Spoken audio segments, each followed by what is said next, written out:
नमस्कार दोस्तों। आज हम बात करेंगे एट्थ हाउस की। एट्थ हाउस हीरो है या विलन, इसके ऊपर चर्चा करेंगे। बहुत सारे लोग अष्टम भाव से, आठ भाव से डरते हैं या उसको बुरा हाउस मानते हैं, बैड हाउस मानते हैं।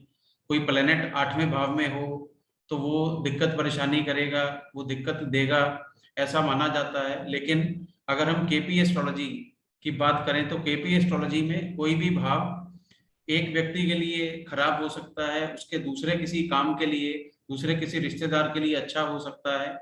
ऐसी हमारी कैलकुलेशंस हैं, ऐसा केपी एस्ट्रोलॉजी में माना जाता है। तो अब केपी एस्ट्रोलॉजी में एट्थ हाउस की क्या रेलेवेंस है या हम उसको किस तरह से रिलेट कर सकते हैं चीजों से।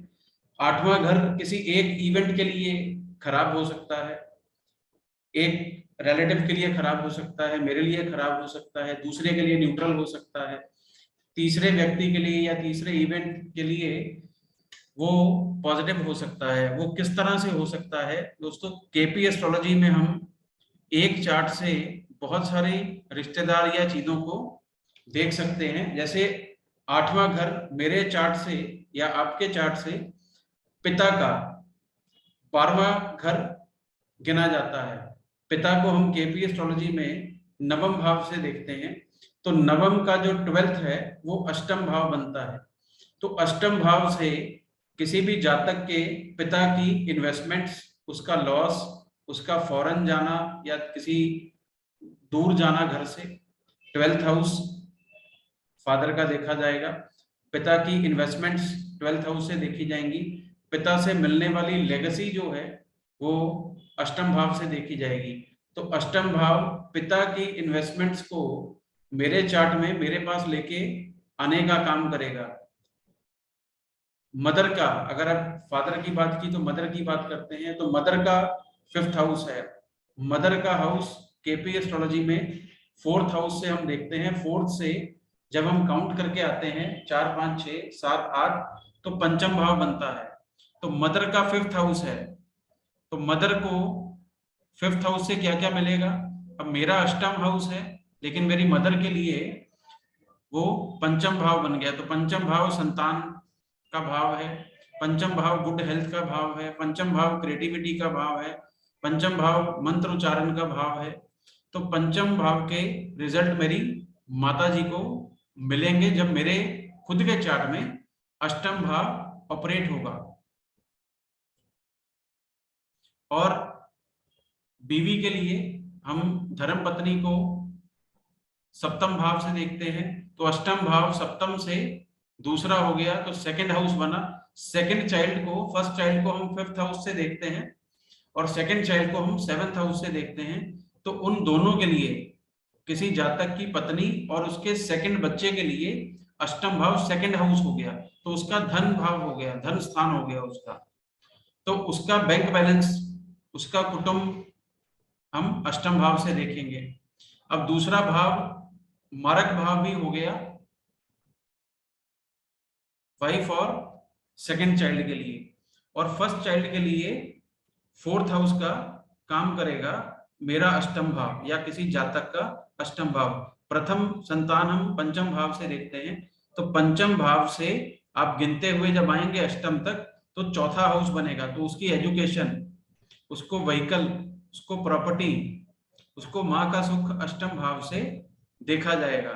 अब जो छोटे भाई बहन है किसी की कुंडली में, उसके लिए ये छठा भाव माना जाएगा। अब छठे भाव से डिजीज भी देखी जाती है, उससे ओपोनेंट से जीत भी देखी जाती है, उससे लिटिगेशन भी देखी जाती है। तो छोटे भाई बहन के लिए मेरा अष्टम भाव छठा भाव बन गया, तो उसको छठे भाव के नौकरी देखी जाती है छठे भाव से। और बड़े भाई बहन के लिए 10th हाउस हो गया, तो बड़े भाई बहन या दोस्त के लिए मेरा अष्टम भाव दशम भाव गिना गया। तो दशम भाव से उसका स्टेटस देखा जाएगा, उसका ओवरऑल प्रोफेशन देखा जाएगा। तो ये सारी चीजें हम अष्टम भाव से हमें एक कुंडली में से देखने को मिलेंगी या इनका रिजल्ट मिलेगा। तो अष्टम भाव किसी के लिए अच्छा होगा, किसी के लिए बुरा होगा, किसी प्लेनेट के साथ ये क्या रिजल्ट देगा, वो हम इस तरह से इसको रिलेट कर सकते हैं, इसको देख सकते हैं। तो अष्टम भाव हर किसी के लिए नेगेटिव होगा ऐसा नहीं है। किसी को फायदा देके जाएगा, किसी को नुकसान देके जाएगा, किसी को पिता से पैसा दिलवाएगा, किसी को पत्नी से पैसा दिलवाएगा, किसी को कोई फायदा देगा, किसी को कोई फायदा देगा। तो कुल मिला के अष्टम भाव कुल बुरा नहीं भाव नहीं माना जा सकता। तो अष्टम भाव से हमें क्या क्या मिल सकता है, हम एस्ट्रोलॉजी की वीडियो भी बना रहा हूं मैं, तो अकल्ट, एस्ट्रोलॉजी, रिसर्च, छुपा हुआ ज्ञान। अब पत्नी का धन भाव है तो सेकंड डाउरी हो गया, लेगेसी हो गई, पिता से जो मिलेगा। डेंजर का भी हाउस है, क्योंकि काल पुरुष की कुंडली में यहाँ पे स्कॉर्पियो राशि आती है, वृश्चिक राशि मंगल की, तो वो डेंजर को सिग्निफाई करती है। ये लॉन्गेविटी के लिए हम जब लॉन्गेविटी कैलकुलेट करते हैं तो 1, 3, 8 भाव को देखते हैं, तो इससे लॉन्गेविटी भी देखी जाती है। तो अष्टम भाव कुल मिला के अगर उसको सही से यूज किया जाए, उसकी यूटिलाइजेशन सही की जाए, तो वो खराब भाव नहीं है, उससे बहुत कुछ लिया जाता है, बहुत कुछ लिया जा सकता है। डॉक्टर अष्टम भाव के बिना नहीं बनेंगे, कष्ट के बिना डॉक्टर नहीं बनेंगे। अगर किसी को प्रॉब्लम होगी, बीमारी होगी, सर्जरी होगी, वो अष्टम भाव इन्वॉल्व होगा। एस्ट्रोलॉजर अष्टम भाव के बिना सक्सेसफुल नहीं हो सकता, कामयाब नहीं हो सकता। तो बहुत सारे ऐसे प्रोफेशंस हैं टेक्निकल फील्ड में, रिसर्च, अननोन चीजों को ढूंढना, उसके लिए अष्टम भाव लगेगा। पीएचडी करने में, रिसर्च करने में अष्टम भाव का बहुत बड़ा रोल है। तो अष्टम भाव जब देने पे आएगा तो इतना धन देता है, इतना पैसा देता है कि संभलता नहीं है।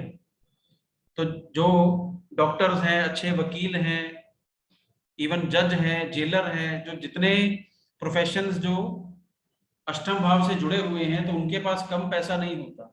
तो अष्टम भाव बहुत सारा पैसा दे सकता है अगर आपको उसको इस्तेमाल करना है। तो आज का वीडियो शॉर्ट सा यहीं पे एंड करते हैं, और ऐसी बहुत सारी चीजें मैं आप तक लेके आता रहूंगा। अगर इसमें कोई गलती हो तो उसके लिए क्षमा चाहूंगा, आप मुझे कमेंट्स में उसको करेक्ट कर दीजिए। और अगर आपको ये वीडियो अच्छा लगे या आपको लगे कि इससे आपको कुछ सीखने को मिला, तो चैनल को सब्सक्राइब जरूर कीजिए और इस वीडियो को अपने और मित्रों तक, अपने परिवार के लोगों तक इसको पहुंचाइए। Thank you very much.